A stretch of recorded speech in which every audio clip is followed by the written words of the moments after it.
DeMarcus Cousins is signing with the Houston Rockets, a move that I don't think many people saw coming. As one of the top free agents remaining, Boogie Cousins is headed to H-Town on what we expect to be a one-year veterans minimum deal. Now, nothing official on the numbers have come out quite yet, but we'll get the answers as soon as we can. Boogie Cousins is set to become the new starting center alongside James Harden and Russell Westbrook should they stay in Houston. Now, a couple reports have come out saying that, look, the signing of DeMarcus Cousins means there's no rebuild coming in Houston no matter who ends up leaving or who ends up getting traded away. Look, DeMarcus Cousins was with the Los Angeles Lakers last season and obviously didn't really play all that much for the actually didn't play at all for the Lakers, and he basically sat there and rehabbed with them as he tore his ACL. He was obviously coming off the torn Achilles and a torn quad with the Golden State Warriors, and that really played a huge part into the reason that he wasn't getting a ton of offers. But now he goes to Houston on a one-year prove-it deal for the Houston Rockets and for DeMarcus Cousins himself, where he gets to possibly prove that he can still play at a high level. Now, let's say Boogie goes to Houston, he's healthy, and he is 100% old school DeMarcus Cousins. Well, the starting five could look totally different. Now, I don't know if they end up starting PJ Tucker, Christian Wood, and DeMarcus Cousins all in the front court together because that's a pretty gigantic lineup, but maybe they move in Eric Gordon to the 3 position and move Christian Wood to that power forward spot, or potentially one of the other plays a small forward and Boogie stays in the middle. And if they can keep Russell Westbrook and James Harden on the same team, if they can keep them together via trade, this is a pretty solid team. And look, I don't know if Boogie's going to be healthy, but if Boogie is healthy, it's a fun team to watch, and it'll be a team that I'll be watching on League Pass with James Harden, Russell Westbrook, Boogie, and Christian Wood all playing on the same team. I loved the Christian Wood pickup for this Houston team, and I think this will give them a chance to, really prove themselves, and possibly gives Cousins a chance to prove himself, as he's really the only center on this roster now. They don't have Clint Capella anymore. They obviously don't have Tyson Chandler anymore, and he wasn't playing that much anyway. PJ Tucker was their starting big man, and now it's Boogie Cousins. So as Boogie gets a chance to prove himself in Houston, I want you guys to make a prediction for me. How many points per game will Boogie average in 2020-2021 as a member of the Houston Rockets? Remember, when he was with the Warriors back in the playoffs, he averaged around 14, 15 in very limited time. But if we get a healthy DeMarcus Cousins, could be a lot of fun to watch in Houston. So make your predictions below. How many points per game is Boogie going to average in 2020-2021? Now, if you're already subscribed to our Lakers channel, you already know we broke down this signing, but I wanted to talk about it for all the basketball fans here, as Marc Gasol is leaving Toronto and headed, Tampa now, and headed to Los Angeles, where he will be signing a 2-year, $2.7 million deal. So $2.7 million going on both years of that contract. And what this does for the Lakers is it leaves them some cap space in 2021, and since it's just a minimum deal, they don't really have to worry about guaranteeing that money to Marc Gasol if he should get injured or if he's just not his same productive self. Now, with the Raptors this past year, he wasn't absolutely outstanding. He also missed quite a few games due to injury, but when he was healthy, he was still very productive and gave the Raptors something that the Lakers have been missing in a big man that can shoot threes at 39%. I think Marc Gasol starts on day one for the Los Angeles Lakers, and Montrezl Harrell is the backup, but we'll just have to see. Another big man the Lakers were reportedly after was Aron Baynes, but Aron Baynes decided to sign with the Toronto Raptors in the wake of Marc Gasol and Serge Ibaka leaving Toronto, which I think is a very interesting makeup. And here's the thing with Aron Baynes, shout out to the Aron Baynes fan club on Twitter. He is a very high-quality starter, but every team he's gone to, he's always signed on as a backup. You look at when he was in Phoenix, he started most of the year while DeAndre Ayton was suspended for PEDs, and then he comes back in and he's a backup and barely plays. Back when he was with San Antonio, he's kind of a backup in that rotation as well. Now he goes to the Toronto Raptors, where he has a chance to be a consistent starter because Ibaka's gone and Marc Gasol is gone. The only other real center on that team is Chris Boucher. You're probably not going to start Chris Boucher at this point in his career. So I like the Aron Baynes signing for Toronto, but I also loved this Marc Gasol signing for the Los Angeles Lakers. So go ahead and grade it for me. What do you give this move? An A for, hey, it was a home run. They did everything they needed to do. B, it was really solid. I like what they did. C, meh. D, it was bad. F, worst signing of free agency. That's all it was. And whatever you're grading it, if you are a Lakers fan right now, or even if you're not a Lakers fan, you just want more basketball coverage, youtube.com/LakersTV. We got all the Lakers coverage you'll ever need on that channel. Let's go with some trade rumors now about John Wall of the Washington Wizards. Now, last time we talked about John Wall was because he requested a trade and because there was reportedly a deal being discussed about swapping him for Russell Westbrook. Well, the Wizards owner and GM went on a radio station and basically said, there is no problems between John Wall and me. There are no problems between John Wall and Bradley Beal. There are no problems between John Wall and the Washington Wizards. He never asked for a trade, and we are not looking to trade him. Now, that's fine. Listen, you can say whatever you want. I don't believe you. What this tells me is that the Wizards weren't able to trade John Wall, that they weren't able to offload that contract, and now they're playing hardball, and they're saying, you better up your offers. But I don't think John Wall is going to get moved. I think they should try to move him and really buy into a rebuild in Washington. But you know what? I'm not going to lie to you. You can type your votes here if you want the Wizards to trade John Wall or not. Type Y for yes, type N for no. I'm not going to lie. I hope John Wall is healthy. And I hope we see a healthy lineup including John Wall, Bradley Beal, Rui Hachimura, and Deni Avdija. I think it might be fun. Playoff team in the East? Sure. Maybe, possibly, potentially. Now, one team that's probably not a playoff team in the Eastern Conference is the Cleveland Cavaliers, and they have reportedly, actually they have, it's not even reportedly, they have traded for JaVale McGee of the Los Angeles Lakers. Now, why did the Lakers do this? Well, they needed room to go out and sign Marc Gasol. They needed to get under the hard cap, and they were able to do that by sending JaVale McGee away to the Cleveland Cavaliers.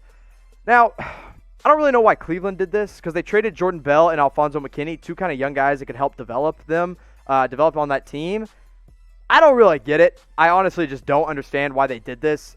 The Lakers, look, they clear up some cap space. They can waive McKinney and Jordan Bell if they so choose, or they can hold on to him as backup, I guess 15th and 16th guys in the rotation if they really need them to be. The Cavs have enough big men. Andre Drummond is their starting center. Kevin Love is coming back, and they're still continuing to try to trade him.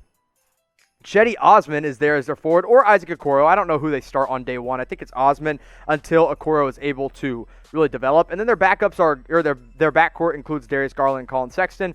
Interesting trade. I don't know why the Cavs did it. But a couple other trades came through that I did want to recap for you. The Pacers and the Thunder made a very low-key trade as Jalen Lecque, a.k.a. Baby Westbrook, has been traded to his second team now in the offseason. He goes from Phoenix to OKC, now to Indiana.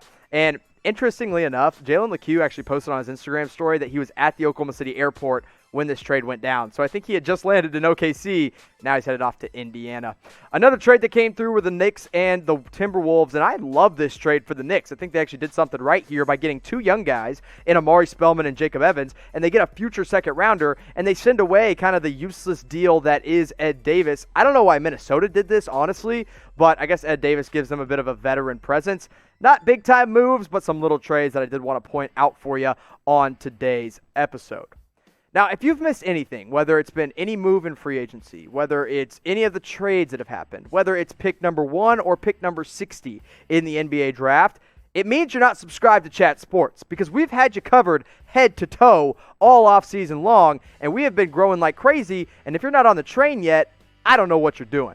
So go ahead and scroll on down, hit that big red subscribe button. Also, make sure you turn on your notifications. We are putting out videos literally every 3 hours, and sometimes it's a little hard to keep up. And if you don't have your notifications on, you're going to miss something. So that's youtube.com/chatsportstv. That little bell that's right there, you click it, that's what turns on your notifications for you. Best place to be for all your sports and NBA coverage. Now, if you're living under a rock and you haven't seen all of our free agency tracker kind of going through, I do want to recap everything that's happened so far. See the first 4 deals that went down, most notably the 2 Miami guys going back and Joe Harris getting a bit overpaid. The Lakers went out and got Wesley Matthews on a 1-year deal. Drew Eubanks, Dwayne Bacon also signed deals. And then Mason Plumlee goes to the Pistons on a 3-year, $25 million deal. Jahlil Okafor, the next Detroit Pistons signing. Udonis Haslem goes back to Miami. Pat Patterson back to the Clippers. And Jordan Clarkson back to the Utah Jazz.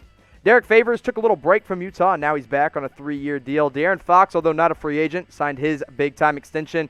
Josh Jackson to the Pistons on a deal that we still don't know the money on. And Danilo Gallinari gets the bag from the Atlanta Hawks.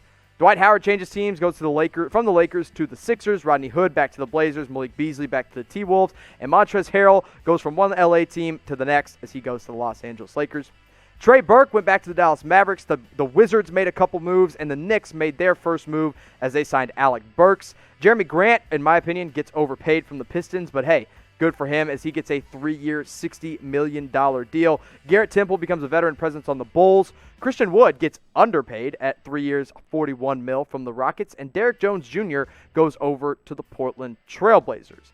And that was kind of the first half of the signings that have gone down so far. We're going to get into the more recent ones here in just a moment. But what has been the most surprising move to you of the offseason? Whether it's a trade or it has been free agency, most surprising move. Go ahead and shout it out, whether it's the player or the team. Let me know in the comment section, or if you're watching live with us right now in the live chat. The Clippers went out and overpaid again for a guy in Marcus Morris. Pat Connaughton back to the Bucks. Mo Harkless, a nice little veteran wing to make up for the loss of Jay Crowther, goes to the Miami Heat, and Chris Dunn goes to the Atlanta Hawks. Michael Carter-Williams back to the Magic. Denzel Valentine back to the Bulls. JaMychal Green to the Denver Nuggets, and Justin Holiday back to the Indiana Pacers. James Ennis and Jakob Poeltl both stay put on their respective teams. Robin Lopez leaves his brother in Milwaukee and heads to D.C., and DeAnthony Melton re-ups with the Memphis Grizzlies on a 4-year deal. A few players that actually ended up changing teams, plus Fred VanVleet, who stayed with his team. I like the Bobby Portis and DJ Augustine signings.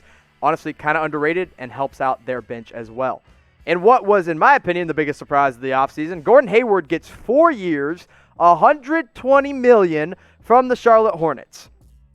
What you doing, MJ? Can we even call you the GOAT anymore if you can't, manage a team, right? I don't know. And then you see the rest of those veterans move on. Now the Orlando Magic went out and they brought Gary Clark back. John Conchar on a 2-way deal, re-ups and goes to a 4-year deal with the Memphis Grizzlies. Jalen Adams on a 2-way deal to the Bucks. And Rondo leaves the defending champions and goes to the Atlanta Hawks. Paul Millsap re-signs in Denver. Melo re-signs in Portland. Elfrid Payton re-signs in New York. And Amita Brima re-signs with the Indiana Pacers. One player that changed teams was Tristan Thompson as he left the Cavs and went to the Celtics on a 2-year deal. KCP went back to the Lakers for $40 million. Brad Wanamaker goes in to back up Stephen Curry on a 1-year deal, and Wesley Iwundu goes from the Magic to the Mavericks on a 2-year deal. The New York Knicks went out and signed another big man in Nerlens Noel. Garrison Matthews signed the qualifying offer from the Washington Wizards, while the Suns re-signed Javon Carter. And then what I think was a very smart move, the Clippers signed Serge Ibaka to make up for the loss of Montrezl Harrell. Jeff Teague goes to the Boston Celtics. Jakar Sampson stays with his team in the Indiana Pacers. Bryn Forbes goes from the Spurs to the Bucks. And Harry Giles signs a 1-year prove-it deal with the Portland Trailblazers. Torrey Craig left the Denver Nuggets to sign with the Milwaukee Bucks. Donovan Mitchell re-upped with the Utah Jazz. Kent Bazemore to the Golden State Warriors. And Willie Cauley-Stein stays in Dallas. Both the Hernan Gomez brothers signed some new deals as Willie goes to the New Orleans Pelicans and Juancho goes to the Minnesota Timberwolves. Etuan Moore to the Suns and Sterling Brown to the Rockets on a 1-year deal. Theo Pinson and Quindary Weatherspoon both signed 2-way deals. Damian Jones gets a 2-year deal, and Jonte Porter gets a 3-year deal from the Memphis Grizzlies. And then some of the more recent signings here. Bogdanovich signs his offer sheet with the Hawks, can still be matched by the Kings. Bismack Biyombo to the Charlotte Hornets. Jason Tatum gets a 5-year extension from the Celtics, and Austin Rivers, 3-year, $10 million deal from the New York Knicks.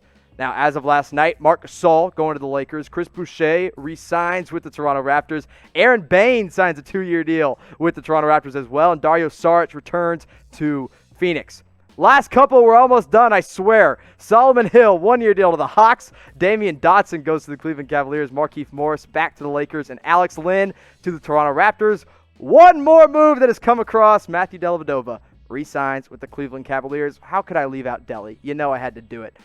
Now, a lot of players were on the move, but what was your favorite one so far? The favorite signing that your team has made, or really that anybody has made. Maybe it was your favorite player. Whatever it was, let me know in the comment section. And whatever it was, you can get yourself a jersey with that brand new player at chatsports.com/NBA jerseys. Whoever it is, whatever team it is, they're up to 25% off today at Fanatics. That's chatsports.com/NBA jerseys. All the newest styles, all the newest teams, all the newest jerseys available right now at chatsports.com/NBA jerseys. 25% off. Go get one today.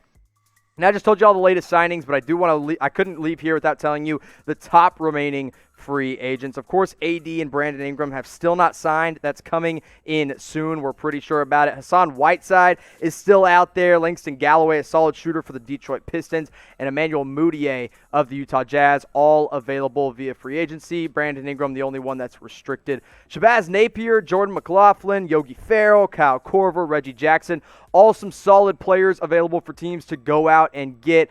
I'm kind of surprised Korver hasn't signed with the Lakers yet. I think that one should be coming soon, as he's a shooter, and the Lakers could always use shooting.